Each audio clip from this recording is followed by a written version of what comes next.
Good morning, everybody. Welcome to IGN's live reveal of Far Cry 5. I'm Damon Hatfield, big Far Cry fan. Ever since Far Cry 3, this is Marty Sleva. Hey, everybody. A man with insider knowledge of Far Cry 5. Yeah, he'll be able to share with us in a little bit. Yeah. A little bit here. We have to see quite a bit of the game, so I'm excited to talk about it. Let me lay out this morning's events for you here. In just about 15 minutes, Ubisoft is going to reveal the first reveal trailer for Far Cry 5.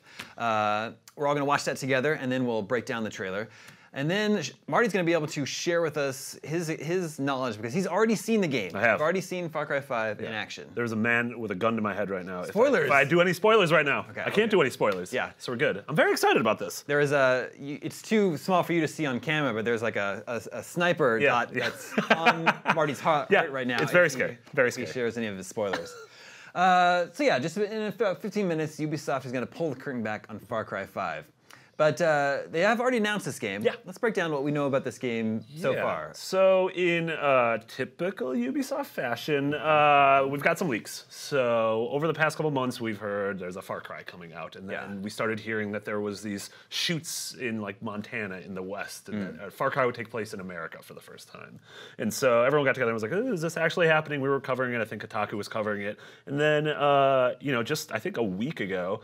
On an earnings call, they said, all right, so the next Far Cry and the next Assassin's Creed will be out in this fiscal year, which means before April 1st, 2018. Right. So we're like, all right, that's cool. And then all of a sudden we got the logo, which was Far Cry 5. With red, white, and blue colors. With red, white, and blue. And I feel like on an episode of Game Scoop, we were like, is this point to it being in America? Yeah. And then earlier this week, they officially announced that, yes, it takes place in Hope Valley, Montana, and they showed like a series of tone pieces of sort of what the setting is going to look like. Which how did you feel about the Montana reveal? Well, I think that's cool, and we should specify it's modern day Montana, not like the Old West, like some people were speculating. Yeah, there were some rumors of like, it's going to go up against Red Dead Redemption, and then well, no, Red Dead's delayed till next year, and this is very clearly modern day. Yeah, I mean, that would have been tough. If this game is coming out before April 1st, 2018, it could make it a spring release next year, and Red Dead just got delayed to spring next year. Yeah, but we know it is the next fiscal year, so it would be spring after April 1st. So at the very least, these games have a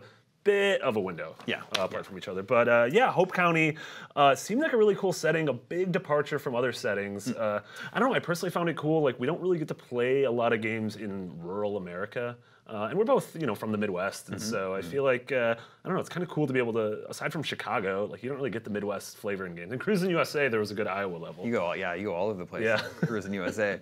I don't know, there's like Last of Us. You do a lot of traveling around in there. And I guess that's true, actually.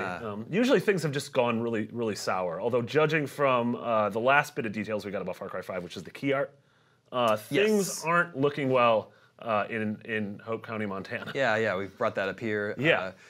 Yeah, so this is the major piece of Far Cry 5 that they've released so far, and this gives us there's a lot of information in this one image. Yeah, so very clearly modeled after Da Vinci's The Last Supper, but instead of Jesus and the apostles, we have this angry group of people and their very cool dog. Dog looks like a real good boy. Yeah, he looks like an incredibly good boy. It's not his fault. Yeah.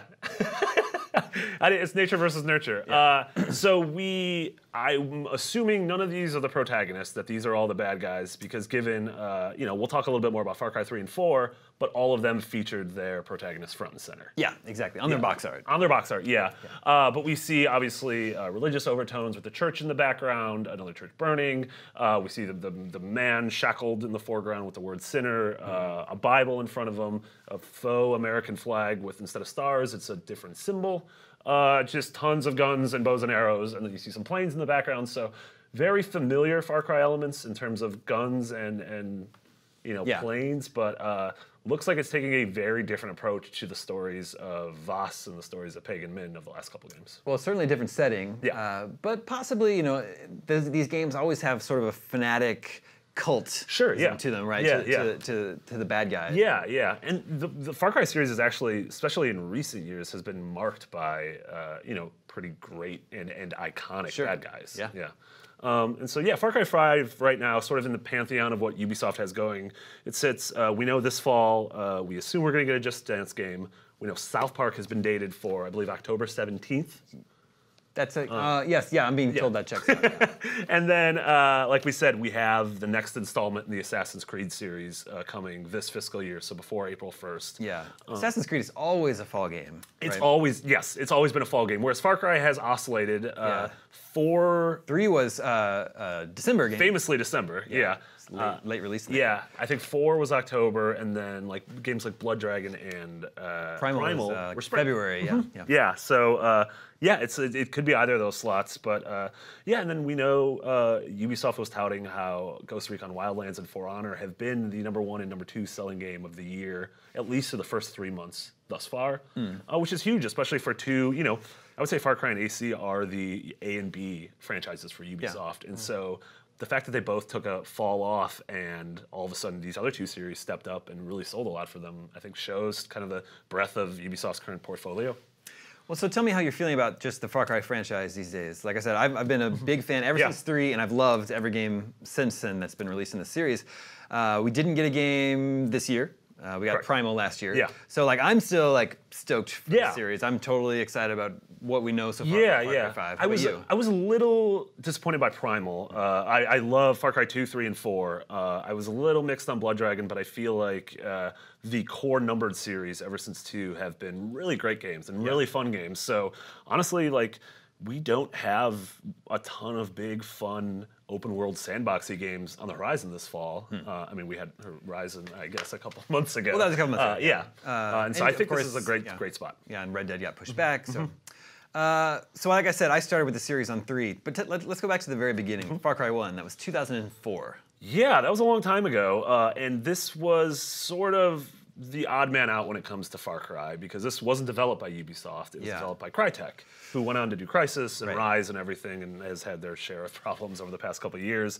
Far Cry 1, it was on this island setting, but it was very strange because it was about like mutants and weird scientists and experiments, and really aside from being a first-person wilderness-based open-world game, didn't really have a lot of the themes or mechanics in common with, what we've ended up learning from the series, which, I don't know, Far Cry hasn't evolved in the same standard way that something like Assassin's Creed has, where you look at Assassin's Creed 1 and you're like, all right, it makes sense. Every leap from 1 to 2 to Brotherhood, all the way up to Syndicate and whatever happens, this year, all of that sort of makes sense in logical progression. But it wasn't until Far Cry 2, in my opinion, that Far Cry kind of gained the heart and soul of its identity. And Far Cry 2 is a very divisive one. You haven't played it? I haven't played Far Cry 2, no. Okay, so Far Cry 2 is one of those games that people say is one of the 10 best games of all time, or people say is a unbearable mess and should be avoided at all costs. It was directed by Clint Hocking, who during his time at Ubisoft also worked on the Splinter Cell series on the original Xbox, and sort of, those 3 games were incredible for that generation. And Far Cry 2 was interesting because it took you to Africa, and it's sort of, you were in the middle of this civil war. It introduced a super iconic villain in the Jackal. And so that was where I think Far Cry's emphasis on creating a compelling and just awful, but like impossible to look away from villain came from. And that introduced, a lot of the open world, like gorgeous savannas, sort of playgroundy. Like, what if I throw a grenade into dry grass? Will it start on fire? And maybe it will. Sort of the playful nature of the game. That being said, the divisive nature comes in the fact that your character had malaria, and you had to constantly take malaria medication. And it's just one of those, I'm like, on paper that's a cool idea, but I have asthma. I don't want to play a game where I'm a dude with asthma who has like an asthma attack if I'm by a dog. That's a pretty odd choice. Yeah, that's a really odd choice. So that's one of those, like, I understand if people are like, Far Cry 2 is not for me. I personally love it, but I'm an idiot, so what do I know? Far Cry 3, though. Yeah. That's your game. Yeah. That's where I sort of got on board. And Far Cry 3 and all the games since, really, these games do a lot of my favorite games, or they do a lot of my favorite things that video games can do. They're open world games where I can play at my own pace. There's lots of collectibles to find, lots of fun weapons, and outposts. Taking down outposts is just like the most fun thing, like slowly approaching it, gathering information, choosing where I'm gonna make my approach, silently taking out enemies. Like, that's why I loved Metal Gear Solid 5.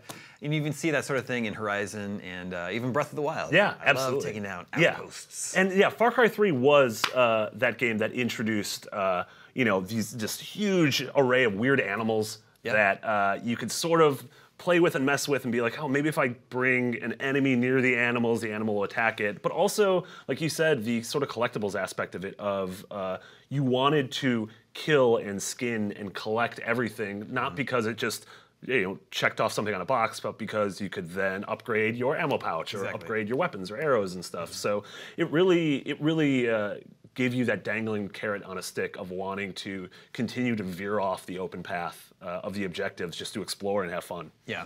Obviously, this game introduced us to Voss, probably one of the most beloved villains in video game history. Yeah, absolutely. We hadn't really seen a villain like that before this. Someone who just was utterly terrifying, did terrible things to your main character, but your main character kind of sucked in this. Like Jason Brody was like a vanilla, whatever. Guy. Yeah, but it was so it was funny that when people think about this game, they think of the gameplay and they think of Voss, which is totally acceptable. And yeah, this game still remains one of the best open world games in my opinion of the last 10 years. Yeah, I think so. It's crazy. I can't remember the actor's name, but the guy who plays Voss, Michael Mondo. We're still watching him now on Better Call Saul. And he's great. Yeah, he's so good. Yeah, and you totally look at him and you're like, oh, you are Voss. Yeah. This is wonderful. Yeah. It's really good. Yeah. So Far Cry 3 sort of set the template for what the modern Far Cry game is, right? Yeah. And then it broke that template with Blood Dragon the next year. Yeah, well, that's kind of just a fun spin-off, right? Yeah. That was like a bonus. Yeah, totally. And it was the okay, you get a little bit before, before you go into the meat and potatoes in 2014 of Far Cry 4. Yeah, which took us to Kriat, which was Himalayas. The Himalayas. It just kept the outposts, kept an amazing villain in Troy Baker's Pagan Min, kept the crazy animals, made them even crazier. You could ride an elephant, you could fly a helicopter. Oh, yeah. And that was where, to me, it took the core idea of the outpost and made it just so much better. Well, you could ride into the outposts on an elephant. Yeah, or you could have, you could fly in on a gyrocopter or do it stealthily. And it's one of those things where it's great to share those stories with people and sort of how did you do it? Oh, I did it this way. Yeah.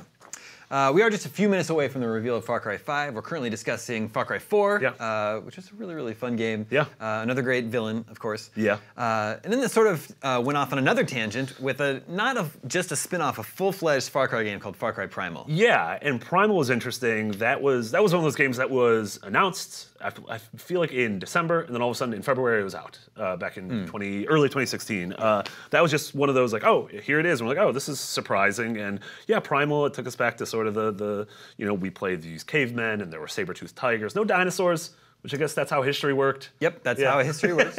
Dinosaurs and people were never on the planet at the same time. But again, this game did a great job of being well, what kind of weird stuff can we do with the wildlife? And you had these crazy bears, and you had the saber-toothed tigers, and you had these weird aquatic critters, and a fun.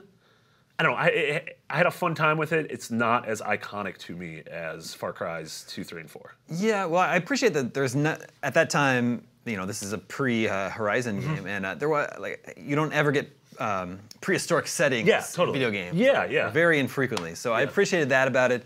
It's still all the same mechanics that I mentioned before about what I like about Far Cry were in there. I think it's pretty clear that it started out as a smaller spin-off like Blood Dragon would have been, and then they just thought, well, maybe we can spin this up into a full $60 release. And there was the controversy that if you lay the maps of Primal and 4 over each other, it's sort of a one-to-one match with some different aesthetics. Yeah.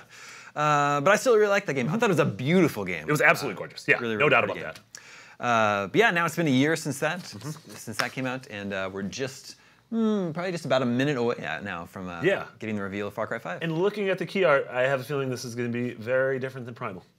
That's my hot take is that Far Cry with religious overtones in Montana is going to be very different than cavemen and saber-toothed tigers.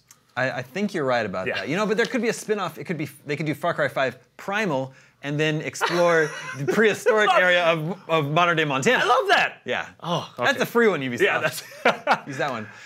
In 30 seconds, we're all going to watch the trailer together, and then come back. We're going to break down everything we saw. And then Marty, is going to share what he's seen. He's already seen Far Cry 5 in action, and he'll be able to share all the details that he has at that time. Yeah, we have a ton of stuff to show you guys. I'm super excited. So, yeah, about 20 seconds away. Yeah, I'm really excited for Far Cry 5. I think that taking it into America, do you think that there's any possibility that can be controversial? You know what? Having seen some of the footage, I absolutely think it's going to be controversial. Well, you'll have to share all that with us in just a few minutes. Let's all watch the Far Cry 5 reveal trailer right now, then stay tuned afterwards for our full analysis.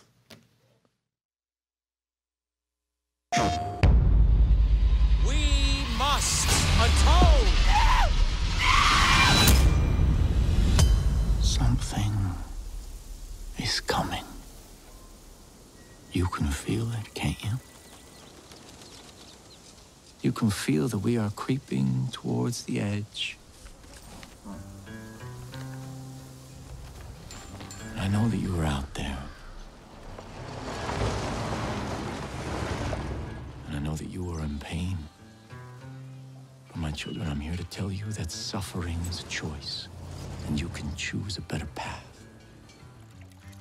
We want you, we accept you, and we will take you, willingly or not. And some of you may fight, but in the end, you will thank us. I am your father, and you are my children.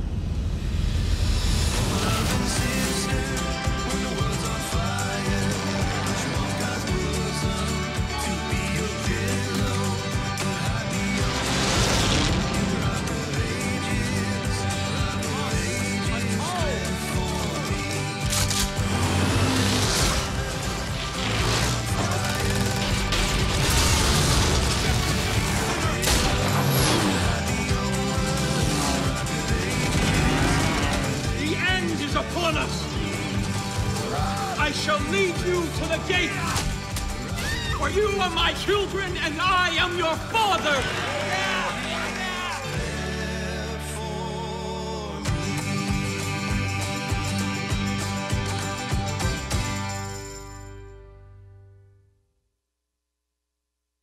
PlayStation, the best place to play.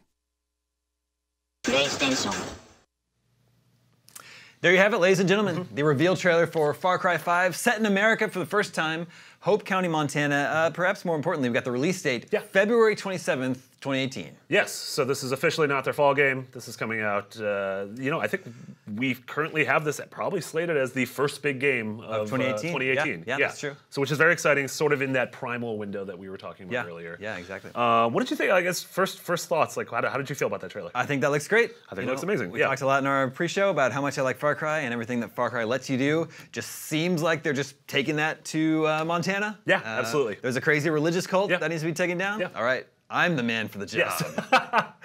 Yeah, I thought it was great too. I really liked that the first half of the trailer was this, you know, really great sort of dark tone piece about who these villains are. It was that deep dive inside, you know, who we're going to be facing off against. And then the back half was like, yeah, but don't worry, there's plenty of Far Cry here still. Yeah, for sure. Yeah. And you've actually seen the game running, so you have some further insight that you can share with us. Yes, absolutely. So, you know, the trailer, as it opened up, we heard the VO from Joseph Seed. So, new villain? Yes, the new villain who's at the front and center of the key art. But he says, something is coming. You can feel it, can't you? You can feel that we are creeping towards the edge.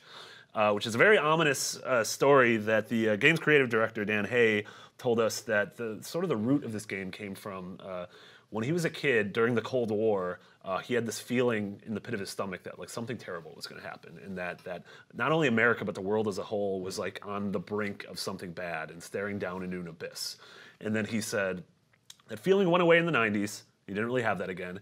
But then, you know, after certain events of the 2000s and the economic crisis and then some of the current events, that feeling has come, you know, rushing up again. And so that's what this game is about. This game is about this, you know, group of sort of, you can call them disenfranchised people who, he said they rely on the 3 Fs, and it's faith, freedom, and firearms. And so it is this, you know, the sort of family, the Seed family. Joseph being the father figure. He's not a father. They're all siblings, but father in terms of he's like the religious leader of the group. And then Jacob Seed, John Seed, and then a half-sister, Faith Seed. Faith Seed's the one who kind of looks like Mandy Moore. Oh, yeah.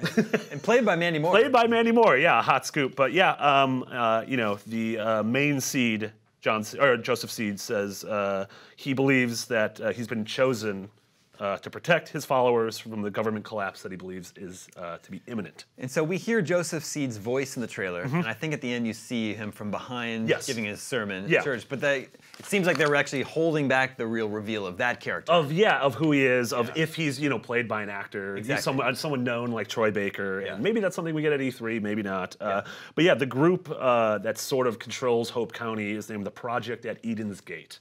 And you see their sort of sigil everywhere. It's the cross with the circles on it that we see on the American flag in the key art, and we see, on the church, we see emblazoned on people's clothes. We see it just shard in the people. So it's really interesting. And yeah, I think, like we were saying, like, is this game going to be controversial? And I think so. I think anytime a game deals with these religious, fanatical, cultish elements, I think there's going to be a little bit of discussion about it. Well, there's a religious discussion there too, and there's also a class discussion. Yes, totally. Also, right? Yeah, I think it's a group of people who feel like that the rest of the world has sort of abandoned them, and they say, hey, something bad is going to happen, and we need to protect our own when that bad thing happens. Now, what about us? Who do we play as? So we play as of right now, an unnamed junior sheriff, and so I have a feeling that this isn't a Jason Brody situation, that we are playing as us. I think we're going to be playing as a character that doesn't talk. I think we're going to be as a character that doesn't really have a name. Maybe they just refer to you as sheriff. Yeah.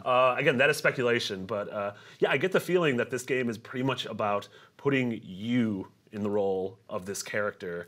Do you know that for sure, or are you No, speculating? that's actually speculation. Okay. So we know you are a junior sheriff who comes into town, and after a series of events is sort of cordoned off and loses all communication with the outside world, and it's pretty much you versus the world. And the world in this point is Hope County. That's like Far Cry's, That's absolutely the MO. Yeah, exactly. And that's sort of how all the games begin, with someone going to a place and then something terrible happened and being like, well, you're here now, so you got to deal with it. Yeah.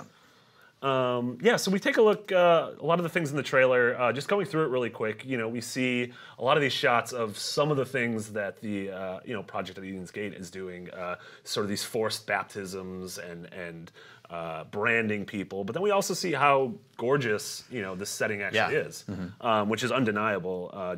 This is again. I'm still gonna have to blow it up. You're still gonna have to blow it up. No matter how pretty it is, it will burn. Yeah, but I like that you get this small town America feel from the baseball field to the corner stores to the main street. Do you think that this is going to be a tower in the game? That's a pretty good guess. That's a pretty good guess. It's a common mechanic in Far Cry games. Yeah. For unlocking new areas of the map, you have to climb a tower with a climbing puzzle. Yeah. So making them water towers. Water towers, radio or like towers. sort of watchtowers, radio towers, yeah. And then we get a little feel of the small town Americana, the gas station, the general store, a lot of patriotism, a lot of, those simple things in life like fishing and hunting, and then things get really bad. Yeah. So yeah, it's that the Project at Eden's Gate is using obviously fear to give people a helping hand who are scared. Yeah. And that helping hand is obviously forceful and terrifying, and everything is burning, and they are murdering everyone. Which I think is pretty great. This is the kind of story where, like, I don't think that act is great. Well, it's a good setup for a video game. Yes, exactly. But yeah, you see here that they are not afraid to obviously kill. Right there. Yeah. That's not great. He was a glutton. Yeah. He ate too much. I've seen the movie 7. At least it didn't feed him to death, so that's good. And then we get a glimpse of some of these characters, and we actually have 3 full blur trailers that were released today. If we could bring up the first one for Pastor Jerome. So, you play this junior sheriff who's sort of in the, you're in the middle of this town, in this valley, and you really have nothing. The outside world has forgotten about you, but you do have allies. So Pastor Jerome here is one of them. Obviously, he is a pastor. His church came under attack by the group. And yeah, we probably saw that in the trailer. Yeah, totally. But he's someone, a man of the cloth who is talking about how he needs to sort of protect his flock. And by the end of this sort of emotional piece, you see that he does that by using a chainsaw, or not a chainsaw, a shotgun. Maybe he has a chainsaw. You don't know that. Yeah, he could be. They could be doing an Evil Dead thing. Yeah, a shotgun exactly. and a chainsaw. Yeah. But yeah, these 3 trailers are actually really interesting. Gives us. So you think he's resisting the seeds? Yes, right? we know for sure that you have at least the project 3 at allies. Eden's Gate. Yeah, that are 3 allies that you'll be able to sort of team up with, and we don't know whether that means these characters will be sort of like you get missions from them, or if they'll be alongside you for missions. That's what I was going to say. That's pretty typical for Far Cry. Yeah. You know, as you end up making allies that you get missions from, and sometimes they go on missions with you. Yeah. And yeah, you can totally see this sort of as a mechanic that each of the 3 of these has something that they could use to give you. Like maybe this is the person you go to get your weapons and armor. So he seems like the kind of dude who's he's obviously got a pistol and a Bible, and he's got the shotgun, and he's got the body armor. And then the church is in disarray. Yeah, and so we feel like it was this was bake sale. This was to rebuild the church. And then we have another character, Mary May, who we also saw for a glimpse in the trailer, but she has her own Blur short featurette. And you say Blur because it's the studio that makes all those great video game trailers. Oh yeah, right? sorry. So Blur is if you've ever seen like the Halo Wars thing, anytime someone releases Knights of the Old Republic, or just Star Wars: The Old Republic. This Mary May. Yeah, a bartender. Her father has been killed by the cult, and you see her here. She's closing down the bar, and her thing is obviously just. Whereas the pastor feels like a need to protect his flock, her thing is more about revenge. Of you killed my dad, and I am an ornery bartender, and so I'm going to use my bartending skills to make Molotov cocktails. So again, if we don't know this for sure. Yeah, resourceful. So I feel like if maybe Pastor Jerome is the person that we're going to go to for standard weapons, maybe Mary May is the person we're going to go to for more sort of off-the-wall weapons and explosives and sort of strange DIY things, which again I'd be super fine with. But also we'll get into. I guess we can talk about that now. Ubisoft has revealed also that the game can entirely be played in co-op. Yep. Which is interesting. So maybe if 2 players, I'm playing as the main character, maybe someone else is playing as one of these 3 people, maybe with different abilities, I think would be pretty cool. And then moving on to if you're both sheriffs, junior sheriffs, there's going to be some... There can't be 2 junior sheriffs. No, I don't know if that's how junior sheriff works. There can be only one. They're like Highlander. Yeah. And then our third friend we meet along the way is Nick Rye, who his sort of... If it's to be believed that each one of these people will give you something, I think we can probably guess what he gives us. Yeah. Well, a press release that came out at the same time as the trailer from Ubisoft says that flying planes and other vehicles is a big part of the game. Yeah, definitely. So, we're going to be, flying planes. We're going to have boats. As you saw in the trailer, there are going to be Humvees and ATVs and big rigs. So in the grand scheme, Far Cry has been known for letting you ride all sorts of weird and wacky vehicles, and this is gonna be no exception. But Nick's MO is that he wants to follow the footsteps of his father and grandfather, who both served in the military in the U.S. and so he seems like the kind of person it's going to be like, I need to, if I'm going to take out this outpost from an aerial way, you're probably going to go see Nick. Yeah, that would make sense. Now, what about the animals? Animals have always been a big part of Far Cry. Animals have always been a big part. We got a glimpse of some of them actually in the trailer itself. I feel like we need to pull back a little bit from the animals that we've become used to in Far Cry 4 and no more honey badgers. No more honey badger. I mean, maybe we'll see a honey badger or 2, but definitely no more. Jeez, I just stopped right on there. We're gonna have more sort of familiar animals. We're gonna have cows. We're gonna have bulls. You see a bear. You see a bear at one point, which is cool. And actually, one thing they didn't really showcase here is you have a. I don't know if this is entirely like the entire length of the game. You have a canine companion who sort of reminded me of that game Dead to Rights, where you had a dog with you. Yeah, but also animal companions were a big part of Far Cry Primal. Like you have a saber-tooth tiger that follow you around. Yeah, so that seems like we'll get back to the dog, but I really like the fact that this scene is just driving by. Yeah. You're like, what's going on over here? And you're like, oh, this bear's just chasing this dude. I can get behind that. Good luck, buddy. Yeah, but yeah, you have a dog companion that you can use to not only point and be like, oh, go kill that guy, but also be like, disarm that guy and bring the gun back to me. Which I love that the dog just jumps up, bites the guy's gun, and then brings it back to you. Yeah. I think that's super cool. One of the more obnoxious parts of Far Cry Primal is that you were randomly attacked by eagles. Yeah. And unfortunately, taking the game to America doesn't solve that problem. No, there might be more eagles. If anything, there's going to be more eagles, which is very terrifying. Yeah. And then they also said, Ubisoft has said the map maker is returning from Far Cry 3. And as much as I enjoyed that game, I don't remember the map maker. That was sort of all of our sentiments. Was like, I ended up looking it up. And I was like, yeah, I remember there was a map maker. I don't remember doing anything with it. I don't really remember how any of that functioned. Yeah. But they said, like, the map maker is making its long-awaited return. I'm like, oh, okay, we'll see what that's like. That could be cool, I guess. So what else did you get to see when you saw the game running? A lot of it was just sort of what the world and what Hope County sort of really looks like. And when we first heard this game takes place in Montana, I feel like everyone's thought is, well, that's weird, because most people probably don't have an image of Montana in their head. Like, if you say the game takes place in the Rocky Mountains, or if you say the game takes place in Egypt, everyone can conjure something from pop culture. Not a lot of pop culture takes place in Montana. So Ubisoft spent a lot of time sort of going why this makes sense. You know, Montana has like super varied climates. So it's got the rolling hills and the mountains. It has forests. You know, it has a lot of rivers and lakes, but it also has these sort of small towns that are at the heart of you know, sort of what this conflict is. And like they were saying, it is this conflict that, despite the fact that this game's been in development for years, I mean, as video game development is, especially AAA development, it seems very topical right now. Sure. Not directly addressing some of the issues, but it's sort of, this seems like it is very fitting that this game is coming out in 2017, which I think they all agreed with, which I found super interesting. But I think it's also trying to walk that line of, it obviously has a very strong message with you know, a lot of pertinent themes, but also being like, we understand that this is still Far Cry, and we don't want to take away that sense of fun. Yeah. That sense of fun and that sense of sort of open world sandboxy, you know, just go nuts. The things that you fell in love with in 2 and I fell in love with, or 3. You fell in love with 3 and I fell in love with the 2. Yeah. One more important thing that we need to mention before we go is that this Far Cry 5 reveal trailer is wrapped in PlayStation logos.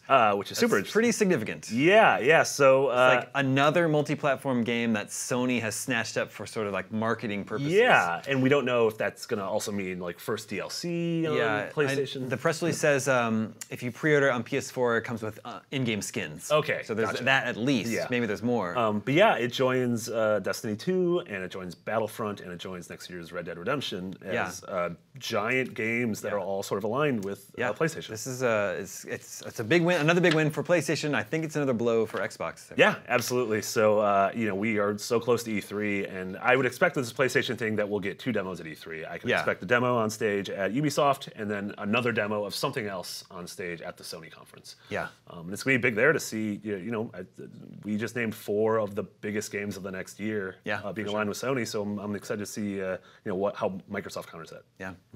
Well, that is our first look at Far Cry 5. Our next look will most likely come at E3 in just a couple weeks now. Like we said, we expect to be seeing more of that, definitely at the Ubisoft conference, most likely at the Sony press conference also. So you'll be able to watch all of those exciting announcements live right here on IGN. So thank you for joining us this morning. Thank you, Marty. Of course. My name is Damon. Everybody have a really great day.